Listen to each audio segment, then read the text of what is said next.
السلام علیکم ورحمۃ اللہ وبرکاتہ۔ الحمد للہ رب العالمین والصلاة والسلام علی رسولہ الکریم وعلی آلہ وصحبہ اجمعین، اما بعد۔ محترم حاضرین، اللہ تبارک و تعالیٰ کا بہت ہی بڑا فضل اور اس کا احسان ہے کہ اس نے ہمیں یہ علمی مجلس منعقد کرنے اور اس میں شریک ہونے کی توفیق عطا فرمائی۔ میں اس موقع پر سب سے پہلے البلاغ اکیڈمی کی طرف سے فضیلت الشیخ ثناء اللہ عمری نذیری حفظہ اللہ کا خیر مقدم کرتا ہوں اور ان کا دل کی گہرائیوں سے استقبال کرتا ہوں، اور ساتھ ہی تمام مشارکین کا استقبال کرتا ہوں۔ اہلا و سہلا و مرحبا بکم۔ موقع کی مناسبت سے شیخ محترم کا مختصر تعارف پیش خدمت ہے۔ محترم حاضرین، شیخ محترم ملک کی مشہور و معروف درسگاہ جامعہ دارالسلام عمر آباد سے فارغ التحصیل ہیں، اور ساتھ ہی جامعۃ الامام سید نذیر حسین محدث الدہلوی کلیۃ الحدیث بنگلور میں تخصص فی الحدیث کیے ہوئے ہیں۔ شیخ محترم فراغت کے اور میں آپ لوگوں کو یہ بھی بتا دوں کہ شیخ محترم کلیۃ الحدیث کے پہلے فارغ ہیں۔ شیخ محترم فراغت کے بعد تقریباً 10 سال تک اڑپی میں دین و ملت کی خدمات انجام دیتے رہے، اور اب فی الحال مسجد فرقان بنگلور میں امامت و خطابت کا فریضہ انجام دے رہے ہیں۔ شیخ محترم شہر بنگلور کی مختلف مساجد میں شیخ محترم کا دروس و خطابت ہوتے رہتے ہیں، اور شیخ محترم بعض اداروں کے مشرف بھی ہیں۔ اللہ تعالیٰ شیخ محترم کی تمام خدمات کو شرف قبولیت بخشے، آمین۔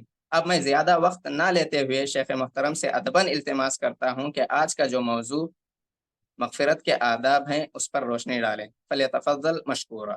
الحمد للہ رب العالمین والصلاة والسلام علی رسولہ الکریم وعلی آلہ وصحبہ اجمعین، واشہد ان لا الہ الا اللہ واشہد ان محمدا عبدہ ورسولہ۔ اعوذ باللہ من الشیطان الرجیم، من حمزہ ونفخہ ونفثہ، وسارعوا الى مغفرۃ من ربکم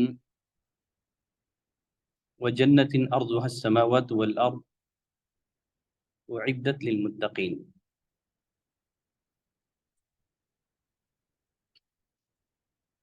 برادران اسلام،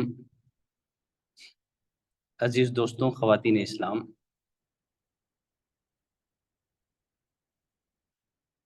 آج کے میرے اس محاضرے کا موضوع ہے مغفرت کے اسباب۔ خطبہ مسنونہ کے بعد میں نے سورہ آل عمران کی ایک آیت پڑھی۔ اس آیت کریمہ میں اللہ تعالیٰ نے فرمایا وَسَارِعُوا إِلَى مَغْفِرَةٍ مِّن رَّبِّكُمْ وَجَنَّةٍ أَرْضُهَا السَّمَاوَاتُ وَالْأَرْضُ، دوڑ لگاؤ اللہ کی مغفرت اور جنت کی طرف جس کی چوڑائی آسمان اور زمین کے برابر ہے، اعدت للمتقین، اللہ تعالیٰ نے اس جنت کو متقیوں کے لیے تیار کیا ہے۔ اس آیت کریمہ میں اللہ تعالیٰ نے مغفرت کے حصول اور جنت کے حصول کے لیے دوڑ لگانے کا حکم دیا ہے۔ سورۃ الحجر میں سارعوا کے بجائے سابقوا کے الفاظ آئے ہیں۔ سابقوا الی مغفرۃ من ربکم وجنۃ ارضها کارض السماء والارض، مسابقہ کرو، ایک دوسرے سے آگے بڑھنے کی کوشش کرو اللہ کی مغفرت اور جنت کے حصول کے لیے۔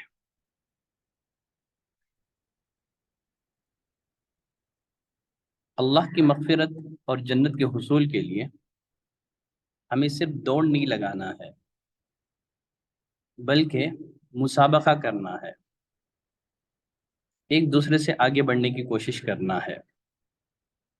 اللہ کی مغفرت اور جنت کو حاصل کرنے کے لیے ایسے دوڑ لگائیں کہ سب لوگ آپ کے پیچھے رہ جائیں۔ مسابقہ کے معنی آگے بڑھنے کے ہیں۔ ایک جگہ مسارعہ کے الفاظ آئے ہیں، ایک جگہ مسابقہ کے الفاظ آئے ہیں۔ نیکیوں میں ہمیں صرف آگے نہیں بڑھنا ہے، بلکہ ایک دوسرے سے مسابقہ کرنے کی کوشش کرنا ہے۔ صرف دوڑ نہیں لگانا ہے بلکہ مسابقہ کرنا ہے۔ اس آیت کریمہ میں جو قابل غور نکتہ ہے وہ یہ ہے، اس آیت کریمہ میں پہلے مغفرت کا ذکر ہے، بعد میں جنت کا ذکر ہے۔ کہا وَسَارِعُوا إِلَى مَغْفِرَةٍ مِّن رَبِّكُمْ وَجَنَّةٍ، دوڑ لگاؤ اللہ کی مغفرت اور جنت کی طرف۔ پہلے جنت کا ذکر نہیں ہے، پہلے مغفرت کا ذکر ہے، بعد میں جنت کا ذکر ہے۔ اس آیت کریمہ سے اہل علم نے یہ مسئلہ مستنبط کیا ہے، اللہ کی مغفرت کے بغیر جنت میں داخلہ ممکن نہیں ہے۔ دیکھیے جنت ایک پاکیزہ جگہ ہے، کوئی بھی شخص اس وقت تک جنت میں داخل نہیں ہو سکتا جب تک کہ وہ گناہوں سے پاک اور صاف نہ کر دیا جائے۔ جنت میں داخلے کے لیے گناہوں سے پاک اور صاف ہونا ضروری ہے۔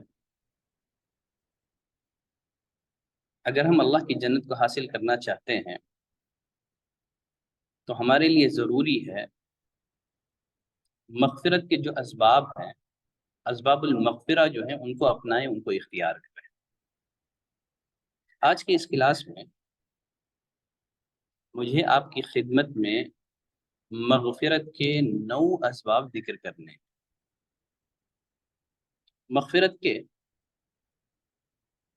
ان 9 اسباب میں سے 3 کا تعلق اس دنیا سے ہے، 3 کا تعلق برزخ اور قبر کی زندگی سے ہے، اور 3 کا تعلق آخرت سے ہے۔ مغفرت کے پہلے وہ 3 اسباب جن کا تعلق دنیا سے ہے ان کا تذکرہ کیا جائے گا، پھر اس کے بعد وہ 3 اسباب جن کا تعلق برزخ سے ہے ان کا ذکر ہوگا، پھر ان 3 اسباب کا تذکرہ کیا جائے گا جن کا تعلق آخرت سے۔ مغفرت کے وہ اسباب جن کا تعلق دنیا سے ہے ان میں پہلے نمبر پر ہے توبہ اور استغفار۔ سب سے پہلے توبہ اور استغفار کا معنی کیا ہے اس کو جاننے اور سمجھنے کی ہم لوگ کوشش کریں گے۔ توبہ یہ تابہ سے مشتق ہے۔ تابہ کے معنی ہوتے ہیں رجع کے، رجوع کرنا ہے، لوٹ آنا ہے، یعنی گناہوں سے نیکیوں کی طرف آنا ہے، سیئات سے حسنات کی طرف آنا ہے، کفر سے ایمان کی طرف، شرک سے توحید کی طرف، بدعات سے سنت کی طرف، گناہوں سے نیکیوں کی طرف آنے کو توبہ کہا جاتا ہے۔ استغفار کسے کہتے ہیں؟ استغفار اس کا روٹ ورڈ ہے غفرہ۔ لفظ غفرہ میں 2 معنی پائے جاتے ہیں، ایک ہے چھپانا اور دوسرا ہے بچانا۔ جنگ میں جس چیز کے ذریعے سے سر ڈھانپا جاتا ہے، جنگوں میں جو ٹوپی سر پر پہنی جاتی ہے اس کو مغفر کہا جاتا ہے۔ وہ ٹوپی سر کو چھپاتی ہے اور ساتھ ہی ساتھ ہمارے سر کو دشمنوں کے وار سے بچاتی بھی ہے۔ تو استغفار کے معنی کیا ہیں؟ بندہ اللہ تعالیٰ سے مطالبہ کرتا ہے کہ اے پروردگارا، تو میرے گناہوں پر پردہ ڈال دے، چھپا دے میرے گناہوں کو، پردہ پوشی فرما، اور ساتھ ہی ساتھ تو جہنم کی آگ سے بچا لے۔ جب ہم اللہ تعالیٰ سے استغفار طلب کرتے ہیں تو اس میں دونوں معنی پایا جاتے ہیں کہ اللہ ہمارے گناہوں پر پردہ ڈال دے اور تو جہنم کی آگ سے ہمیں بچا دے۔ نبی کریم صلی اللہ علیہ وسلم نے فرمایا قیامت کے دن اللہ تعالیٰ بندے کو اپنے قریب کرے گا، اس سے گناہوں کا اعتراف کروائے، اس سے کہے گا کہ تو نے فلاں دن فلاں گناہ نہیں کیا تھا، فلاں دن فلاں گناہ نہیں کیا تھا۔ جب بندہ اپنے گناہوں کا اعتراف کر لے گا، ڈرے گا کہیں وہ ہلاک نہ کر دیا جائے، کہیں اللہ تعالیٰ اسے اپنے عذاب کی گرفت میں نہ لے لے، تو اللہ تعالیٰ اس بندے سے کہے گا جا، میں نے دنیا میں تیری پردہ پوشی کی تھی، تیرے گناہوں پہ پردہ ڈالے رکھا تھا، آج میں تجھے معاف کرتا ہوں۔ تو استغفار کے مفہوم میں پردہ پوشی بھی ہے اور بچاؤ بھی ہے، جہنم کی آگ سے بچاؤ بھی ہے۔ اللہ قیامت کے دن بندے مومن سے کہے گا میں نے تیرے گناہوں پہ پردہ ڈال رکھا تھا، آج میں تجھے اپنی مغفرت سے نواز رہا۔ گناہوں کی مغفرت کے اسباب میں پہلے نمبر پر توبہ اور استغفار ہے۔ توبہ اور استغفار ایک دوسرے کے معنی میں بھی استعمال ہوتے ہیں۔ جب توبہ اور استغفار کا لفظ ایک جگہ استعمال ہو تو استغفار کے معنی ہوں گے پاسٹ کے گناہوں سے، ماضی کے گناہوں سے معافی طلب کرنا۔ استغفار کا جو تعلق ہوگا وہ پاسٹ سے ہوگا، اور توبے کا جو تعلق ہوگا اس کا تعلق فیوچر اور مستقبل سے ہوگا۔ استغفار کے ذریعے سے پاسٹ میں ہم نے جو گناہ کیے تھے اللہ تعالیٰ سے ہم معافی مانگ رہے ہیں، اور توبے کے ذریعے سے ہم یہ عہد کر رہے ہیں اللہ تعالیٰ سے مستقبل میں ہم ان گناہوں کی طرف نہیں پلٹیں گے۔ اس طرح استغفار کا تعلق ماضی سے، پاسٹ سے ہو گیا، اور توبے کا تعلق فیوچر سے ہو گیا۔ گویا بندہ توبہ کرتا ہے تو اللہ تعالیٰ سے عہد کرتا ہے کہ میں دوبارہ ان گناہوں کی طرف نہیں پلٹوں گا۔ اسی لیے اہل علم نے توبے کے جو شرائط بیان کیے ہیں ان میں سب سے پہلی شرط یہ ہے کہ بندہ جس گناہ کا ارتکاب کر رہا تھا پہلے تو اس گناہ کو چھوڑ دے، اور ساتھ ہی ساتھ بندہ اپنے کیے پر نادم اور شرمندہ بھی ہو، اس لیے کہ توبہ حقیقت میں شرمندگی کا نام ہے، ندامت کا نام ہے۔ ایک حدیث میں نبی کریم صلی اللہ علیہ وسلم نے ندامت ہی کو، احساس شرمندگی ہی کو توبے سے تعبیر کیا، کہا الندم توبہ۔ توبہ کیا ہے؟ شرمندگی کا احساس، وہ حقیقت میں توبہ ہے۔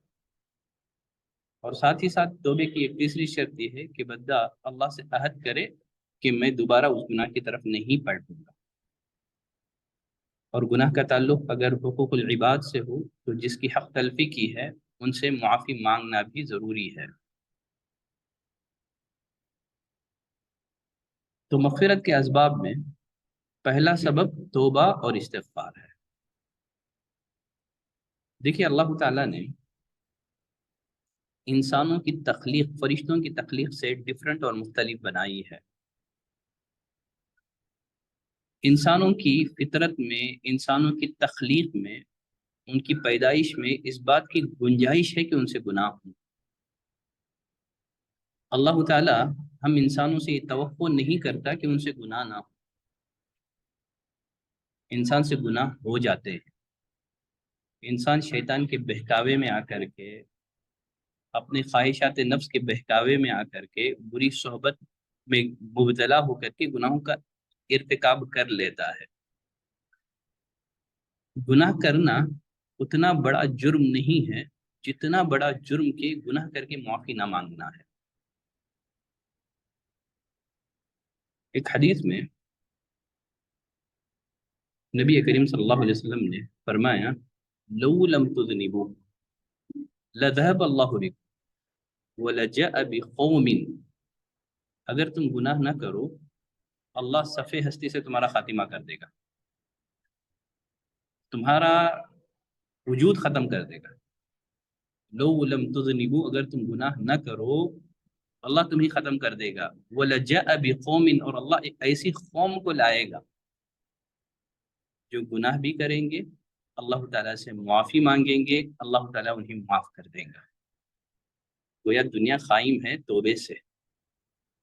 اللہ کو یہ بات پسند ہے کہ جب بندوں سے کوئی گناہ ہو جائیں تو اللہ کے حضور بندے حاضر ہوں، اس سے اپنے گناہوں کی معافی اور بخشش طلب کریں. یہ اللہ کی رحمت ہے. جب کبھی ہم سے کوئی گناہ سرزد ہو جاتا ہے تو اللہ تعالیٰ فوری طور پر ہمارا مواخذہ نہیں کرتا ہے. اگر اللہ تعالیٰ گناہوں کے بعد فوری طور پر اپنے بندوں کا مواخذہ کرے تو اس روئے زمین پر ایک بھی جاندار باقی نہیں رہے گا. یہ اللہ کی رحمت، اس کی مہربانی ہے کہ اس نے توبے کا دروازہ اوپن رکھا ہے. یہ توبے کا دروازہ کب تک کھلا رہے گا؟ جب تک کہ آدمی اپنے آنکھوں سے موت کو نہ دیکھ لے. جب آدمی اپنے آنکھوں سے موت کو دیکھ لیتا ہے، ملک الموت کو دیکھ لیتا ہے، جب موت کے آثار ظاہر اور نمایاں ہو جاتے ہیں، اس وقت اگر کوئی شخص توبہ کرتا ہے تو اس کی توبے کا اعتبار نہیں ہوگا، اس کی توبہ قبول نہیں کی جائے گی. نبی کریم صلی اللہ علیہ وسلم نے فرمایا ان اللہ یقبل توبۃ العبد ما لم یغرغر. اللہ تعالیٰ بندے کی توبہ قبول فرماتا ہے جب تک کہ اس پر غرغرہ طاری نہ ہو. اسی لیے کہا جاتا ہے جب تک سانس ہے چانس ہے، جب سانس ختم ہو جاتا ہے چانس ختم ہو جاتی ہے. آدمی ملک الموت کو آنکھوں سے دیکھ لیتا ہے، جب غرغرہ طاری ہو جاتا ہے توبہ قبول، اللہ تعالیٰ توبہ قبول نہیں فرماتا ہے. اسی لیے ہم لوگوں کو ضروری ہے جب کبھی گناہ سرزد ہو جائیں فوراً توبہ اور استغفار کے ذریعے سے اللہ تعالیٰ سے اپنے گناہوں کی معافی کروا لیں. بندہ اگر اللہ تعالیٰ سے سچے دل سے توبہ کرے، اس کے گناہوں کی مقدار چاہے کتنی ہی زیادہ کیوں نہ ہو، اللہ تعالیٰ معاف کر دے گا. حدیث قدسی میں خود اللہ تعالیٰ فرماتا ہے یا ابن آدم لو بلغت ذنوبک عنان السماء، اے آدم کے بیٹے اگر تیرے گناہ آسمان کے کناروں کو بھر دے، اس کے باوجود اگر تم مجھ سے معافی مانگے گا میں تیرے گناہوں کو معاف کر دوں گا، مجھے پرواہ نہیں ہوگی کہ تیرے گناہ کم ہیں کہ زیادہ. دیکھیے ابلیس نے اللہ سے کہا تھا کہ اے پروردگارہ جب تک تیرے بندوں کے جسموں میں جان ہے میں انہیں گمراہ کرتا رہوں گا، برائی کے راستے پہ ڈالتا رہوں گا.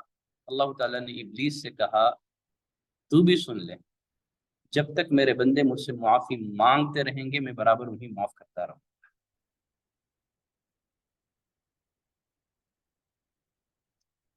تو مغفرت کے وہ اسباب جن کا تعلق دنیا سے ہے ان میں پہلے نمبر پر توبہ اور استغفار ہے. یہاں ایک بات ذہن میں رکھیں، اگر ہماری توبہ سچی نکلی اللہ تعالیٰ نہ صرف یہ کہ ہمارے گناہوں کو ختم کر دے گا بلکہ ہمارے گناہوں کو نیکیوں میں بدل دے گا، کنورٹ کر دے گا. اللہ تعالیٰ نے فرمایا الا من تاب وآمن وعمل صالحا فاولئک یبدل اللہ سیئاتہم حسنات. جن لوگوں نے توبہ کی، ایمان لایا، عمل صالح انجام دیا، اللہ تعالیٰ ایسوں کے گناہوں کو نیکیوں میں بدل دیتے ہیں. اللہ اکبر. اگر ہم سچے دل سے اللہ کے حضور معافی مانگے، نہ یہ کہ اللہ تعالیٰ ہمارے گناہوں کو بخشے گا بلکہ اللہ تعالیٰ ہمارے ان گناہوں کو نیکیوں میں بدل دے گا، نیکیوں میں کنورٹ کر دے گا. توبہ اور استغفار سے متعلق باتیں بہت ہیں کہنے کو، وقت کی بھی گنجائش نہیں ہے کہ ان ساری باتوں پر تفصیلی گفتگو ڈالوں. ہاں ایک بات ذہن میں رکھیں، توبہ اور استغفار کے لیے سب سے مناسب جو وقت ہے نا وہ رات کا آخری پہر ہے. کیونکہ جب رات کا آخری ایک تہائی حصہ باقی رہتا ہے تو اللہ تعالیٰ آسمان دنیا پر نزول فرماتے ہیں اور اعلان کرتے ہیں ہے کوئی مجھ سے مانگنے والا کہ عطا کروں؟ ہے کوئی مجھ سے گناہوں کی بخشش طلب کرنے والا کہ میں اس کے گناہوں کو بخش دوں؟ دیکھیے بندہ جن کلمات کے ذریعے سے اللہ تعالیٰ سے اپنے گناہوں کی معافی اور بخشش طلب کرتا ہے، ان میں سب سے بہترین کلمات سید الاستغفار ہیں۔ ہر مسلمان مرد اور عورت کو چاہیے کہ جو سید الاستغفار کے جو کلمات ہیں ان کو یاد کریں۔ اس میں ایک تو بندہ اللہ کے سامنے اپنی عبودیت کا اظہار کرتا ہے، اپنے گناہوں کے اعتراف کے ساتھ ساتھ اللہ تعالیٰ سے اپنے گناہوں کی معافی مانگتا ہے۔ اللہم انت ربی لا الہ الا انت خلقتنی انا عبدک وانا على عهدك ووعدك ما استطعت اعوذ بك من شر كل ما صنعت ابوء لك بنعمتك علي وابوء بذنبي فاغفر لي فانه لا يغفر الذنوب الا انت۔ یہ جو دعا ہے، اس دعا کو سید الاستغفار کہا جاتا ہے۔ اس دعا کے ذریعے سے اللہ تعالیٰ سے اپنے گناہوں کی بخشش اور معافی طلب کرے۔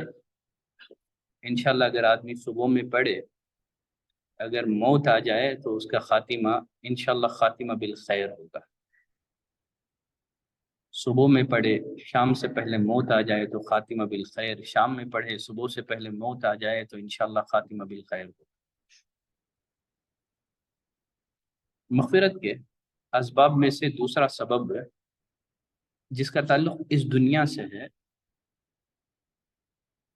وہ ہے اعمال صالحہ جن سے گناہ بخشے جاتے ہیں۔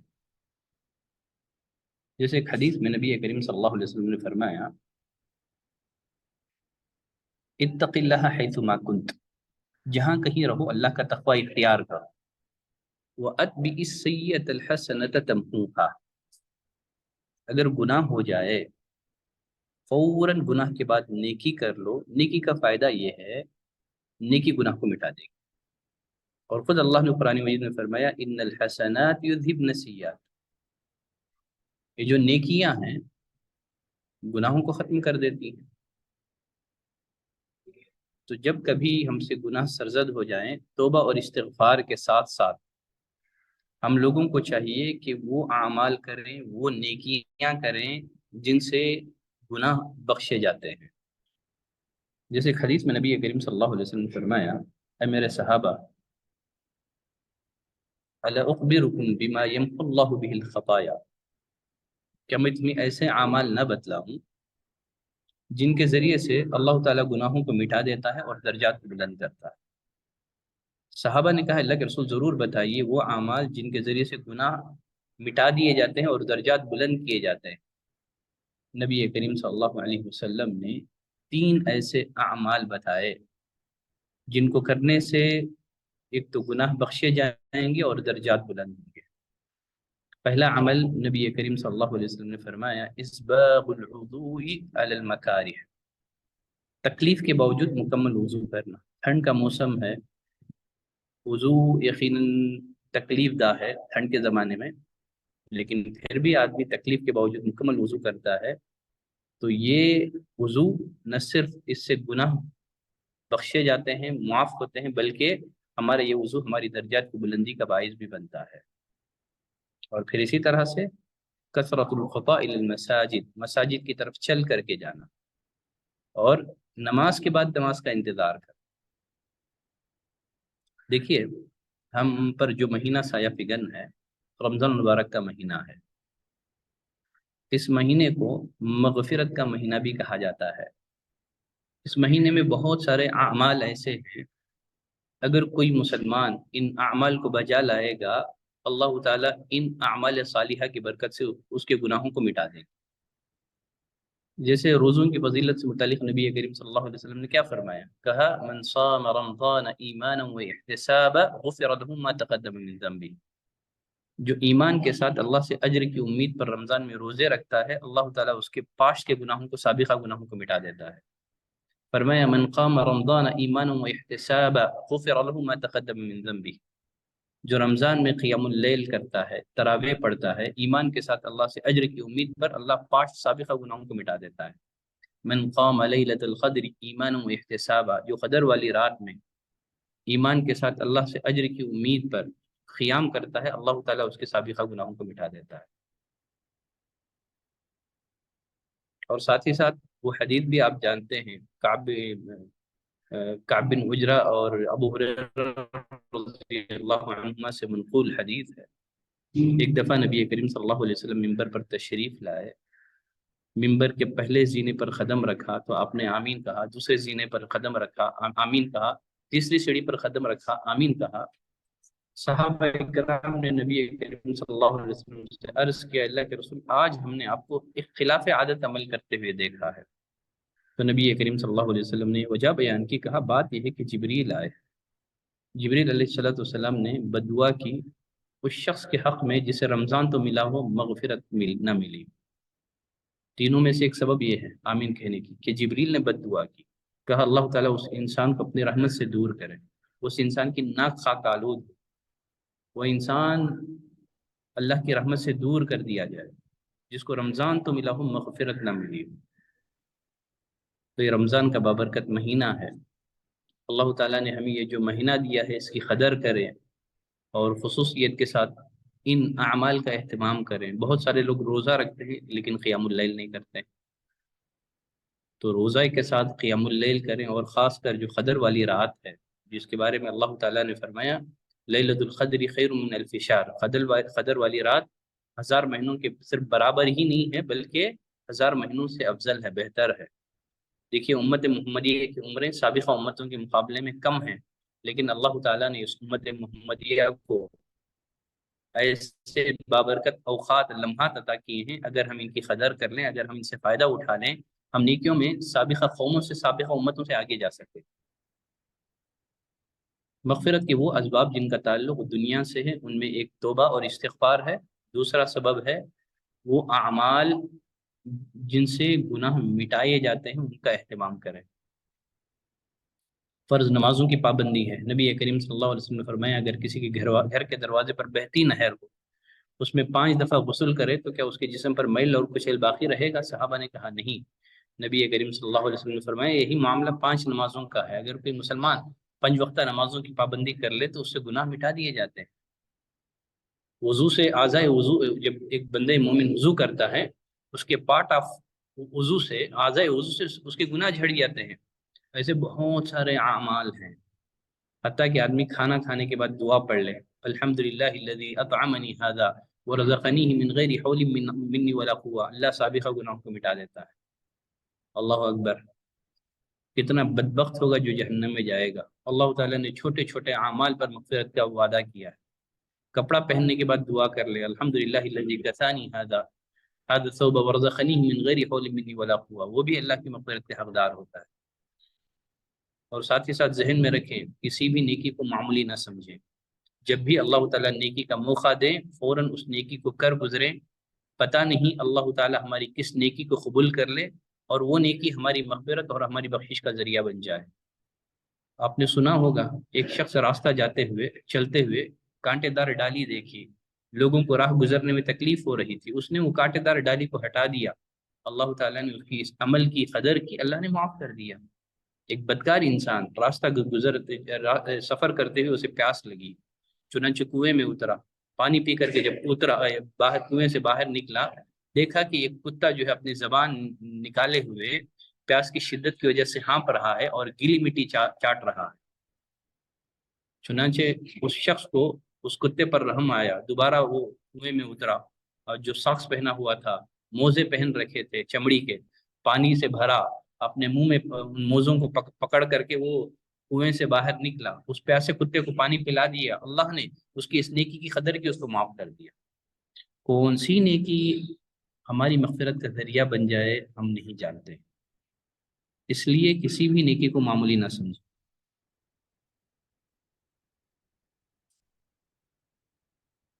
مغفرت کے وہ اسباب جن کا تعلق دنیا سے ہے ان میں سے تیسرا سبب ہے مشکلات اور مصائب۔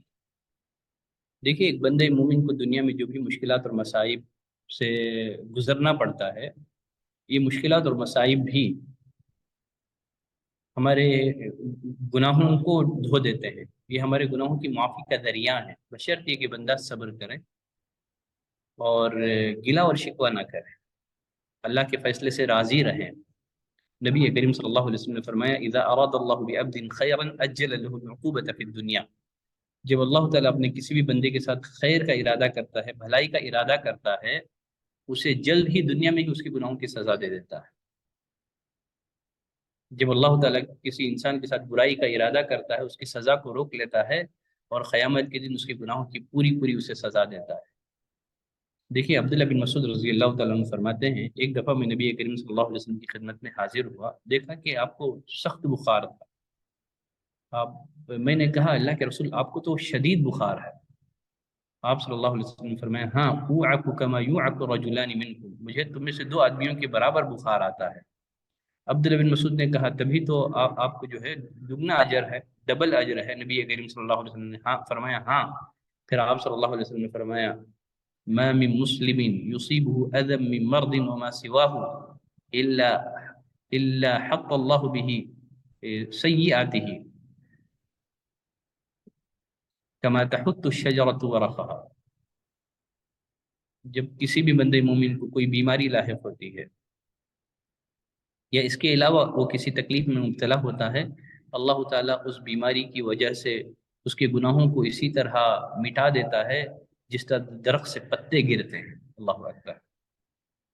تو اگر ہم بیماریوں پر صبر کریں، اللہ کی رضا پہ راضی رہیں، تو انشاءاللہ یہ بیماریاں، تکلیفیں، مشکلات، مصائب یہ ہمارے گناہوں کی مغفرت کا باعث بن جاتے ہیں۔ سیدہ عائشہ رضی اللہ تعالیٰ عنہ کی حدیث میں نبی کریم صلی اللہ علیہ وسلم نے فرمایا ایک بندے مومن کو کانٹا بھی چبھتا ہے یا اس سے ہلکی تکلیف بھی لاحق ہوتی ہے تو اللہ اس کے ذریعے سے اس کے درجات کو بلند کرتا ہے اور گناہوں کو مٹا دیتا ہے۔ دیکھیے عطا بن نبی رباح فرماتے ہیں ایک دن عبداللہ بن عباس رضی اللہ تعالیٰ عنہ نے مجھ سے کہا الا اریک امرأة من اہل الجنہ، کیا میں تمہیں ایک جنتی عورت نہ دکھاؤں؟ عطا بن نبی رباح نے کہا ضرور۔ پھر اس کے بعد عبداللہ بن عباس رضی اللہ تعالیٰ عنہ نے ایک کالی کلوٹی حبشن عورت کی طرف اشارہ کرتے ہوئے کہا کہ اگر تم جنتی عورت کو دیکھنا چاہتے ہو تو اس عورت کو دیکھو۔ اس عورت کا واقعہ کیا ہے؟ یہ عورت نبی کریم صلی اللہ علیہ وسلم کی خدمت میں حاضر ہوئی، عرض کرنے لگی اللہ کے رسول انی اسرا انی اتکشف، اللہ کے رسول میں مرگی کے مرض میں مبتلا ہوں، جب اس بیماری کا مجھ پر حملہ ہوتا ہے میں بے ہوش ہو کر کے زمین پر گر جاتی ہوں، میں بے لباس بے پردہ ہو جاتی ہوں، آپ اللہ سے دعا کریں کہ اللہ مجھے اس بیماری سے شفا عطا کرے۔ نبی کریم صلی اللہ علیہ وسلم نے اس عورت سے کہا دیکھ تیرے پاس دو آپشنز ہیں، ایک یہ کہ میں دعا کروں گا اللہ تجھے شفا دے دے گا، اور دوسرا آپشن یہ ہے کہ صبر کر اللہ تعالیٰ تجھے اس بیماری کے بدلے میں جنت عطا کر۔ اس عورت نے کہا اللہ کے رسول میں صبر کروں گی، اگر یہ بیماری مجھے جنت میں لے جانے والی ہے تو میں صبر کروں گی، ہاں بس آپ اللہ تعالیٰ سے میرے حق میں بس اتنی دعا کر دیں جب بیماری کا مجھ پر حملہ ہو تو میں بے پردہ نہ ہو جاؤں۔ اللہ اکبر۔ تو معلوم کیا ہوا کہ یہ جو بیماریاں ہیں یہ بھی ہمارے گناہوں کی بخشش اور معافی کا ذریعہ بنتی ہیں۔ تو مغفرت کے اسباب میں سے 3 اسباب جن کا تعلق دنیا سے ہے، توبہ اور استغفار، اعمال صالحہ جن سے گناہ بخشے جاتے ہیں، تیسرے نمبر پر مشکلات اور مسائل۔ دیکھیے اگر یہ 3 اعمال اگر یہ ہماری مغفرت کا ذریعہ نہ بنے، جنت میں جانے کے لیے پاک ہونا ضروری ہے، اگر کسی کو یہ 3 اعمال پاک نہ کر سکے تو پھر قبر میں اسے پاک کیا جائے۔ قبر میں کیسے پاک کیا جائے گا؟ ایک تو فتنہ قبر سے دوچار کر کے، فتنہ قبر میں اللہ تعالیٰ دوچار کر کے اللہ تعالیٰ بعض دفعہ انسانوں کو پاک کر دیتا ہے، جیسے نبی کریم صلی اللہ علیہ وسلم نے فرمایا ان للقبر ضغطہ، قبر ایک دفعہ ہر انسان کو دبوچتی ہے، لو نجا منها احد لنجا سعد بن معاذ، اگر کوئی قبر کے دبوچنے سے محفوظ رہتا تو سعد بن معاذ محفوظ رہتا۔ ہم جانتے ہیں جب سعد بن معاذ بڑے عظیم صحابی ہیں جن کی وفات پر رحمان کا عرش جنبش میں آ گیا تھا، 70,000 فرشتے جن کی جنازے کی نماز میں 70,000 فرشتے جن کی جنازے کی نماز میں شریک تھے، جب یہی سعد بن معاذ رضی اللہ تعالیٰ عنہ کو خبر میں اتارا تو خبر تنگ ہو گئی۔ نبی کریم صلی اللہ علیہ وسلم نے دعا کی، آپ کی دعا کی برکت سے خبر کشادہ کر دی گئی۔ تو نبی کریم صلی اللہ علیہ وسلم نے فرمایا ان للقبر ضغطہ، قبر ایک دفعہ ہر انسان کو دبوچتی ہے، اگر کوئی خبر کے دبوچنے سے محفوظ رہتا تو وہ سعد بن معاذ ہوتا۔ اب سعد بن معاذ کو خبر نے کیوں دبوچا؟ اہل علم کا ایک قول یہ ہے کہ سعد بن معاذ رضی اللہ تعالیٰ عنہ سے جو لغزشیں ہو گئی تھیں تو اس طرح قبر کے دبوچنے سے وہ پاک اور صاف ہو گئے، یا پیشاب کی پاکی کے سلسلے میں بد احتیاطی ہو گئی تھی۔ اس کے علاوہ بھی اہل علم کے مختلف اقوال ہیں۔ ایک قول یہ ہے کہ اللہ تعالیٰ عذاب قبر یا فتنہ قبر سے دوچار کر کے اللہ تعالیٰ ایک بندے مومن کو پاک اور صاف کر دیتا ہے۔ اور برزخ کی زندگی میں مغفرت کا باعث بننے والے اعمال میں مومنین کی دعا بھی ہے۔ نبی کریم صلی اللہ علیہ وسلم نے فرمایا، عبداللہ ابن عباس رضی اللہ عنہما راوی ہیں، ما من مسلم يموت فيقوم على جنازته 40 رجلا لا يشرك بالله شيء الا شفعهم الله فيه۔ کوئی بھی مسلمان مرتا ہے، اس کے جنازے میں 40 ایسے لوگ شریک ہوتے ہیں جنہوں نے اللہ کے ساتھ کسی کو شریک نہ کیا ہو، تو اللہ تعالیٰ ان 40 لوگوں کی سفارش اس میت کے حق میں قبول کرتا ہے۔ دیکھیے جنازے کی نماز میں ہم جو دعا کرتے ہیں، اللہم اغفر لہ وارحمہ وعافیہ واعف عنہ، گویا ہم اللہ سے سفارش کرتے ہیں کہ اللہ معاف کر دے۔ تو نبی کریم صلی اللہ علیہ وسلم فرمایا، اگر کسی مومن کے جنازے میں 40 لوگ شریک ہو جائیں جنہوں نے اللہ کے ساتھ شریک نہ کیا ہو، تو اللہ تعالیٰ ان 40 لوگوں کی سفارش میت کے حق میں قبول کرتے ہوئے اس کے ساتھ معافی کا معاملہ کرتے ہیں۔ اور پھر اسی طرح سے نبی کریم صلی اللہ علیہ وسلم نے فرمایا، اذا مات الانسان انقطع عنه عمله الا من ثلاثه الا من صدقه جاریہ، جب کسی بھی آدمی کا انتقال ہوتا ہے، وفات کے بعد اس کے عمل کا سلسلہ منقطع ہو جاتا ہے، لیکن 3 نیکیوں کا فائدہ میت کو ہوتا ہے، صدقہ جاریہ ہے، علم ہے جس کی اس نے خدمت کی تھی، او ولد صالح يدعو له، نیک اولاد جو میت کے حق میں دعا کرتے ہیں، اس کا فائدہ میت کو پہنچتا ہے۔ تو برزخ میں مغفرت کا باعث بننے والے اعمال میں ایک فتنہ خبر، دوسرا اہل ایمان کی دعائیں، اولاد کی دعائیں، والدین کے حق میں، رشتہ داروں کے حق میں، یہ دعائیں بھی میت کے لیے مغفرت اور اس کے درجات کی بلندی کا باعث بنتی ہیں۔ تیسرا عمل جو برزخ کی زندگی میں آدمی کی مغفرت کا ذریعہ بنتا ہے، وہ ہے میت کو ثواب پہنچانے کے لیے کیا جانے والا صدقہ اور خیرات۔ دیکھیے ایک صحابی نبی کریم صلی اللہ علیہ وسلم کے پاس آئے، کہنے لگے، اللہ کے رسول، ان ابی مات وترک مالا کثیرا ولم یوصی، اللہ کے رسول میرے باپ وفات پا گئے ہیں، بہت سارا مال انہوں نے چھوڑا ہے، اس طرح ویسے انہوں نے صدقہ اور خیرات کی وصیت بھی نہیں کی ہے، کیا میں ان کو ثواب پہنچانے کے لیے صدقہ کروں تو کیا اس کی وجہ سے ان کے گناہ معاف ہوں گے، ان کے گناہ بخشے جائیں گے؟ نبی کریم صلی اللہ علیہ وسلم نے فرمایا، ہاں، اللہ اکبر، آپ اپنے میت کو ثواب پہنچانے کے لیے صدقہ اور خیرات کریں، اس سے ان کے گناہ بخشے جاتے ہیں۔ سعد بن عبادہ نبی کریم صلی اللہ علیہ وسلم کے پاس آئے، ان کی والدہ وفات پا گئی تھی، کہنے لگی، اللہ کے رسول میری ماں وفات پا گئی ہیں، کیا میں ان کی طرف سے صدقہ کروں؟ نبی نے فرمایا، ہاں صدقہ کرو۔ پھر پوچھا، اللہ کے رسول سب سے افضل صدقہ کیا ہے؟ نبی نے فرمایا، پانی۔ تو انہوں نے کنواں جو ہے کھدوایا اور کہا کہ اس کا ثواب میری ماں کے لیے ہے۔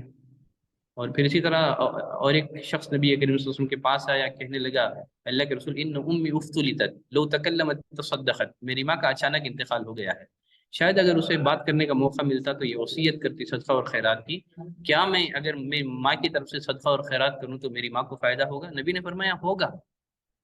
تو والدین کی طرف سے صدقہ اور خیرات کریں، ان کو ثواب پہنچانے کے لیے، یہ میت کے گناہوں کی بخشش کا ایک بہترین ذریعہ ہے۔ تو پہلے تو دنیا میں پاک ہونا ضروری ہے۔ دنیا میں 3 طریقے سے پاک ہوتا ہے، توبہ اور استغفار، اعمال نیک اعمال اور مشکلات اور مصائب۔ اگر یہاں پاک نہ ہو تو پھر خبر میں پاک کیا جائے گا۔ خبر میں 3 طریقے سے پاک کیا جائے گا، ایک فتنہ خبر، دوسرا اہل ایمان کی دعا، تیسرا میت کو پہنچانے کی ثواب پہنچانے کے لیے جو صدقہ اور خیرات کیا جاتا ہے اس کے ذریعے سے۔ اگر خبر میں بھی پاک نہ ہو تو پھر آخرت میں پاک کیا جائے گا۔ جنت میں جانے کے لیے مغفرت تو بہرحال ضروری ہے، مغفرت کے بغیر جنت میں داخلہ ممکن نہیں ہے۔ اب قیامت کے دن کیسے پاک کیا جائے گا؟ قیامت کے دن میدان محشر کی گرمی بہت سارے لوگوں کے گناہوں کو پاک کر دے گی۔ میدان محشر کی گرمی میں مبتلا کر کے اللہ تعالیٰ بہت سارے لوگوں کو گناہوں سے پاک کر دے گا۔ قیامت کے دن سورج 1 میل کے فاصلے پر ہوگا، ساری انسانیت پریشان حال ہوگی، نفسا نفسی کا عالم ہوگا، لوگ اپنے اعمال کے مطابق پسینے میں ڈوبے ہوئے ہوں گے۔ یہ جو میدان محشر کی ہولناکی جو ہے، یہ بہت سارے بندوں کی بخشش اور معافی کا ذریعہ بن جائے گی۔ اللہ تعالیٰ میدان محشر کی ہولناکی میں دوچار کر کے ان کو ان کے گناہوں سے پاک کر دے گا۔ اگر میدان محشر کی ہولنا کی بھی پاک نہ کر سکیں تو پھر سفارش اور شفاعت نبی کریم صلی اللہ علیہ وسلم کی سفارش اس کے ذریعے سے پاک کیا جائے گا۔ نبی کریم صلی اللہ علیہ وسلم نے فرمایا لِكُلِّ نَبِيٍّ دَعْوَةٌ مُسْتَجَابَةٌ، اللہ تعالیٰ نے ہر نبی سے ایک دعا کی قبولیت کا وعدہ کیا تھا۔ فَتَعَجَّلَ كُلُّ نَبِيٍّ دَعْوَتَهُ، ہر نبی نے وہ دعا دنیا میں مانگ لی، لیکن میں نے وہ دعا نہیں مانگی ہے، ابھی بچا کر کے رکھی ہے۔ میں اس دعا کے ذریعے سے کل قیامت کے دن اپنی امت کے لیے سفارش کروں گا۔ فَهِيَ نَائِلَةٌ إِنشَاءَ اللَّهُ مَّن مَاتَ مِنْ أُمَّتِي، انشاءاللہ میری سفارش کا ہر وہ شخص حقدار ہوگا جو اس حال میں وفات پایا ہو کہ اس نے اللہ کے ساتھ کسی کو شریک نہ کیا۔ پھر اسی طرح ایک دفعہ ابو ہریرہ رضی اللہ تعالیٰ عنہ نے نبی کریم صلی اللہ علیہ وسلم سے سوال کیا، پوچھا اللہ کے رسول من اسعد الناس بشفاعتک یوم القیامہ، اللہ کے رسول قیامت کے دن آپ کی سفارش اور شفاعت کا حقدار کون بنے گا، وہ کون خوش نصیب ہوگا جسے کل قیامت کے دن آپ کی سفارش اور شفاعت نصیب ہوگی؟ نبی کریم صلی اللہ علیہ وسلم نے فرمایا من قال لا الہ الا اللہ خالصا من قلبہ، جو اخلاص کے ساتھ صدق دل کے ساتھ لا الہ الا اللہ کا اقرار کرے، انشاءاللہ کل قیامت کے دن وہ میری سفارش اور شفاعت کا حقدار بنے گا۔ اگر ہم کل قیامت کے دن نبی کی سفارش اور شفاعت کی حقدار بننا چاہتے ہیں تو ہم کو چاہیے کہ توحید پر ثابت قدم رہیں۔ تو سفارش اور شفاعت کے ذریعے سے بھی اللہ تعالیٰ، دیکھیے یہاں سفارش اور شفاعت کا مطلب جو ہے یہ نہیں ہے کہ اللہ کے ارادہ اور اختیار کو روکنا ہے، نہیں، سفارش اور شفاعت در حقیقت اعزاز ہے۔ اللہ تعالیٰ جسے سفارش کی اجازت دے گا اس کے لیے اعزاز ہے، جن کے حق میں سفارش کی اجازت ہوگی ان کے لیے اللہ کی ایک رحمت ہے، ایک اللہ کی رحمت کا انداز ہے۔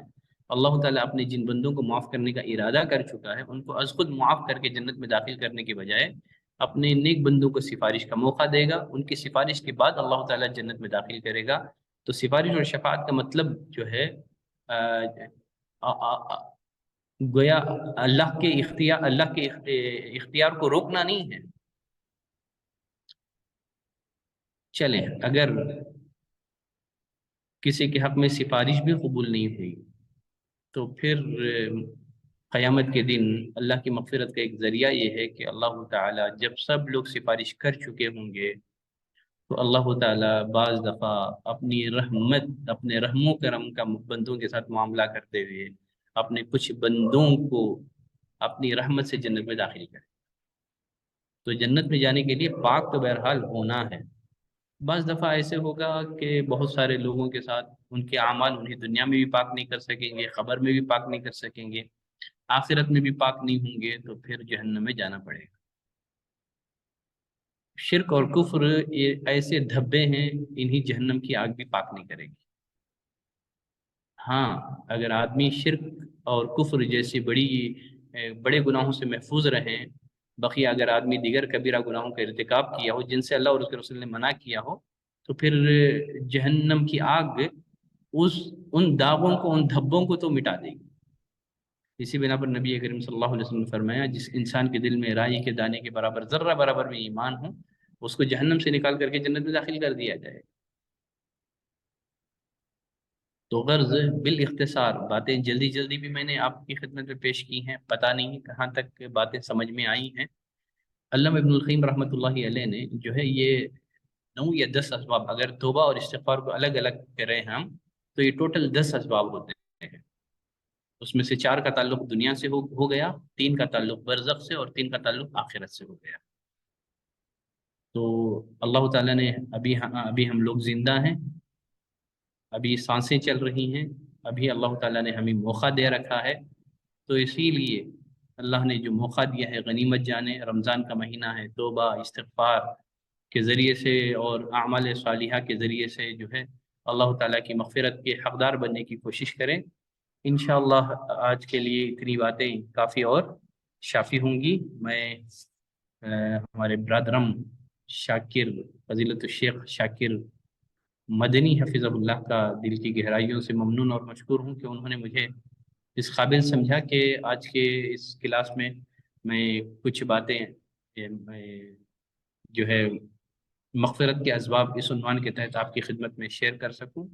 انشاءاللہ اتنی گفتگو کافی اور شافی رہے گی. اللہ تعالیٰ سے ہم دعا کرتے ہیں کہ پروردگارہ تو ہمیں توفیق دے کہ ہم جب تک زندہ ہیں ہم مغفرت کے جو اسباب ہیں، دنیاوی اسباب، ان کو اختیار کر کے تیری مغفرت اور معافی کے حقدار بن سکیں.